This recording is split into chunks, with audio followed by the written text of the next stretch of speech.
This is how to loop an animation in Adobe Animate. Alright, so I'm going to assume you're watching this video because you've made an animation. So in my case, it's this little baby Vader going around the Death Star.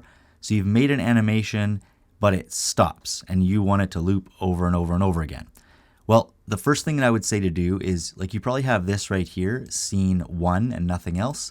I would go to Window and make sure you've clicked on Scene. So you see this scene. So I see scene 1 right there.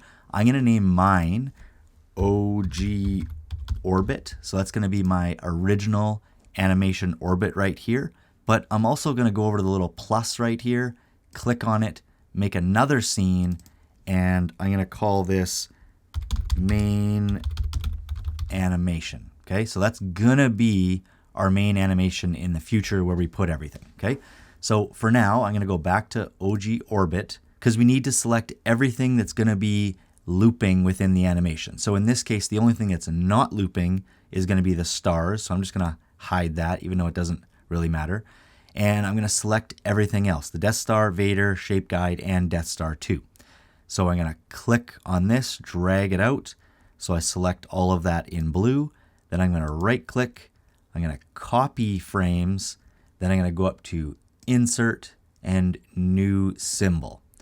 This new symbol is going to be called New Orbit. So just name yours, original, whatever yours is, and new, whatever yours is. Select type as graphic, click OK. Now it's going to bring you into this blank thing right here, which is the new orbit, but it's a symbol now. It's not actually a scene. You see it didn't show up in scenes. And then all we're going to do is click on this one frame that's available, right click, and just go paste frames. So that's going to paste everything in from the OG orbit that we copied. Obviously, the only thing that's missing right here is the stars, but we're not going to include that within this symbol. So it also shows up here. So if you might be in Properties, go over to Library, and it'll show up as a symbol right there. Okay, so now, and you can see it plays the exact same. So now we're going to go back to our main animation, so that new one that has nothing on it. I'm going to double click here and call this just Orbit. So that's going to be the Orbit one. And then all we have to do now is take this new Orbit symbol from the library, drag it onto the stage, and it'll show up there. So now, since there's only one frame, it's not going to play. There's nothing that's happening. But if I go over to, let's say, 5 seconds and insert a frame, so insert a keyframe right there, you can see it put one right there. Now it's going to play. So it goes around, and you're going to see that it's going to loop. So I had it long enough so you can see that it kept going around. And now all you have to do is add in the stars as a new layer here. So if I go here, drag this under, call this stars, then I just have to put the stars image. So I have it over here somewhere. The stars image, I can drag that onto the stage, and we're good to go. Having said that, there are a few other things that you need to know about looping before we continue. So the first one, if you want to edit anything to do with the looping animation, so like the original Orbit animation, do not go over to OG Orbit and do anything in here. This one is dead for now. That's just if you make any mistakes or mess with something, you still have the original one available. So stay on main animation. How you're going to edit is to use your free transform tool, click on the layer, so the orbit one right here, and double click. That'll bring you into, if you see here, main animation. Now there's this symbol with new orbit beside it. Now you can go in here and make whatever changes you need to this edit, like to this animation. And when you're good, then just click this little back arrow.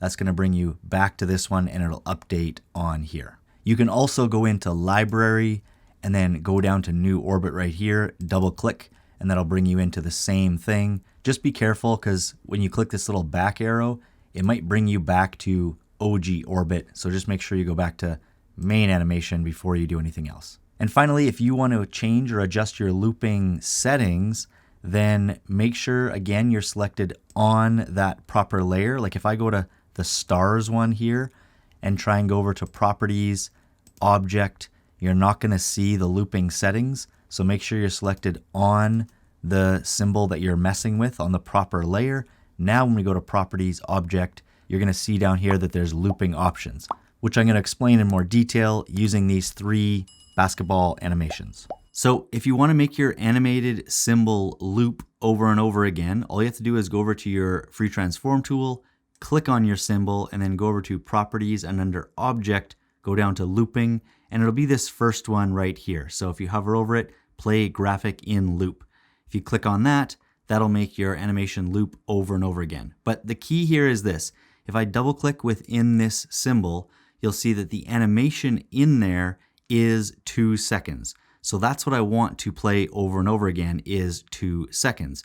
So I want to make sure that on my main timeline here that I'm working in multiples of 2 seconds. If I just had this at 2 seconds, it would play once and stop. So I have it set at 4 seconds right here, so it's going to play twice. So if I watch this, boom, it's going to bounce once, the play once is going to stop, and the loop one is going to go one more time. If I want to extend that, then let's just go to 8 seconds here. So I can just click on these keyframes, like highlight these ones, and then go up here, right click, and then just add a frame. And then now if we go back to the start, it's going to bounce 4 times instead. So 1, 2, and you'll see that it'll keep going to the 4th one. The most common use for a looping symbol would probably be a walk cycle. So you animate the person taking 2 steps, and then you can just repeat it over and over again as the background moves by. If you want your animated symbol to just play once, then do the same thing. Go to your free transform tool, click on the symbol, go down to looping, but this time pick this one right here, the second one, play graphic once. You can also play it once in reverse if you want as well, but let's just stick to playing it once forward. Now, again, the key here is if we go into this symbol, we have to make sure that it's 2 seconds or longer. Otherwise, it won't even play through it once, right? So we know this is 8 seconds, so it'll just play to the 2 seconds, and then it'll stop right there. Now, just know that it'll stop on whatever the final frame is right here. So if you want this to stay there, then make sure your keyframe or whatever is there. If you don't, if you want it to disappear, then just go in here and highlight the 2 frames that are beyond the end of your animation, and then go up here, right click, and just put a blank keyframe for both of them, and you'll see it will disappear. So now when we go back and watch this one, it'll bounce for those 2 seconds, 1, 2, and then it'll disappear on that last one, and it'll be gone. Play once is commonly used for like really complex animations that have multiple layers when you don't want all those layers on your main timeline, like an explosion or maybe even like my dance animation from before. The only other thing you need to know about looping and play once is that for either of them, you don't have to start on frame 1. So if I go into frame picker for either of those 2, we can go, hey, you know what? I don't want to start on frame 1. I'm going to start on frame 16, let's say. So now when we watch those, this one's going to start at frame 16. And you know what? Let's just change this one too. Let's just go to maybe 5. Okay, so now when these ones play, this one will start on 5, this one will be at 16, and they'll kind of stagger their bounce. This comes in handy if you have a whole bunch of copies of your looping animation going at the same time, and you want to make them look kind of diverse. Instead of them all happening in the same spot, you can kind of mix them up a little bit. If you want to select a single frame from an animation, then just click on that symbol, go down to looping, and pick this middle thing right here, play single frame for the graphic. Once you pick that, then you have to go down here to frame picker, and it'll give you a snapshot of all the frames that exist within that animation. So I'm going to pick 24 instead, and that'll be that one this time. And then once I exit out, you'll see that it'll say first at 24, and that's just the one that it will be stuck on. For me to explain how and when to use single frame, we're going to go into my animated symbol here because I have another thing set up. So far we've just seen this ball bouncing with this single face on it. But if I click on the face in here, I've actually set up single frame properly for this animation. So you can see that this is also a symbol.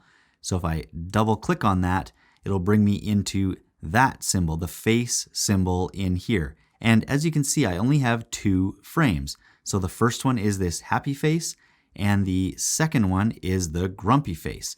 So now if I go back, you'll see that this is how you would use it. So he's all happy as he's coming down, and then as he hits the ground, I'm going to click right here, and I'm going to right click and put a keyframe. At that point, I'm going to click back on my symbol so that I can go over to Properties under Object and down to Looping. And I'm going to go to Frame Picker, and then this time I'm going to pick the grumpy face instead. So now as it bounces down here, it's going to switch to the grumpy face. Okay, so that's more of a clear example of how you would use that. So boom, it'll switch to the grumpy face. The most common use for single frame is probably lip syncing. So if we go in here, you would design like I did for these different faces. You would create one frame per kind of mouth configuration for each sound. So like S, they'd all have different looks for the mouth. And then when you were animating somebody talking, the lip syncing would match up each kind of look of your mouth with the proper sound. Oh, and you also don't need to have your looping start at the beginning of your animation either. You can have it start wherever you want, because each keyframe that you add is a new opportunity to change looping. So if I go to, let's say, frame 41 and put a keyframe, at this point it's going to continue with the animation like that. But if I click on that keyframe and then go to Object and down to Looping, you can see that right now it's saying that frame 41 is where this looping is starting, but I can click on that and slide it back to 1. So now if I watch this, it goes from frame 1 to 40 and then resets at 1 at this point, at this keyframe.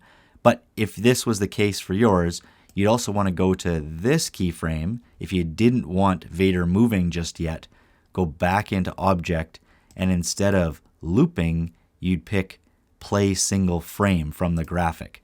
So now it'll hold right there on 1, and then boom, it'll start animating right at that point. You can also, if I click back on this keyframe, you can also change the last frame. So if I went to 40 again, now it's going to hold right here, start moving from 1, it'll go to 40, and then it'll reset to 1. Even though it is not a new keyframe here, we've told it on this keyframe to only go from 1 to 40 right there. You can also, if I take this away, you can also change this first one to something else by using the frame picker. So if you're not sure what frame to pick, you can click on there. It'll open up all these images. Right now I have it on all frames, but to choose keyframes, you can just click this and go to keyframes, so there's less images to pick from. So this right here is where I want it to start now. I'm going to click on 25, so then it moves down to 25, and that's where it's going to start from and then keep going.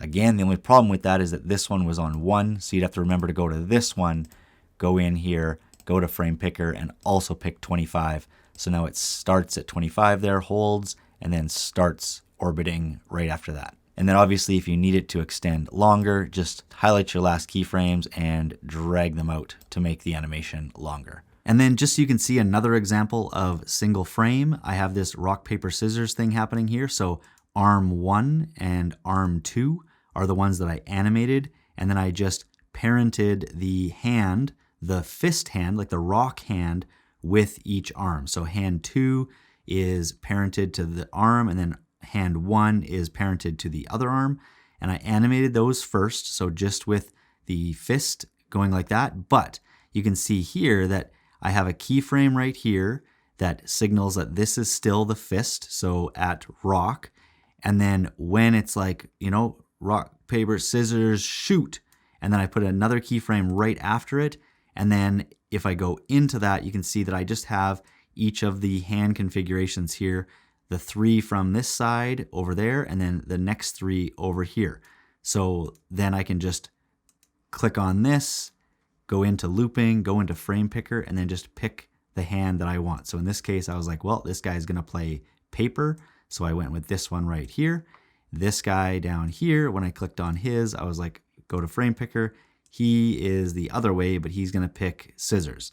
And I just did the same thing. So then once they were done, it was like, oh, so this one, scissors cuts paper. And then I just went back to rock, like what you would do as you're like shooting here. And then boom, 1, 2, 3. And then they would shoot again. And this time rock beats scissors. And then for the last one, you know, it goes back to the fist again. And then rock, paper, scissors, and boom, This guy scissors, cuts paper, he wins. If you got something out of this video, make sure to drop a like. And if you're new to the channel, please consider subscribing, and I'll catch you next time.